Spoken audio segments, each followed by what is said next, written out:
জানিস ভাই, এ একটু আলাদা টাইপের মেয়ে, বাকি 10টা মেয়ের মতো নয়।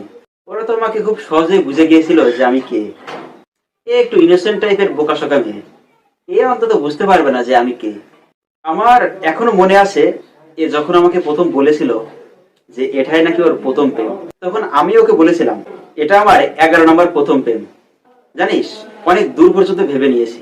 ও আমাকে বলেছে ও নাকি আমাকে বিয়ে করতে চায়, আমাকে বিয়ে করেও এইভাবেই ভালোবাসবে ও। আমি একে বললাম তোমার বউ আর কিছু মাইন্ড করবে না তো এতে? কেন জানি না, এটা বলার সাথে সাথে মিটি রেগে গেল। ব্রেকআপের অভ্যাস নেই তো, তাই ভেঙে পড়েছিলাম যখন 10 নম্বর ব্রেকআপটা হয়। তারপর থেকে ভেবেছিলাম আর রিলেশনেই জড়াবো না। তারপর সিঙ্গেল ছিলাম দীর্ঘ 7 থেকে 8 ঘন্টা। তারপরে মেয়ে আমার লাইফে এলো। এখন তো মনে হচ্ছে আমি এই মেয়েটিকে ছাড়া বাঁচতেই পারবো না। আশা করি আমাদের রিলেশনটা টিকিয়ে রাখবে এই মেয়েটি। যাই হোক, দোয়া করিস বন্ধু।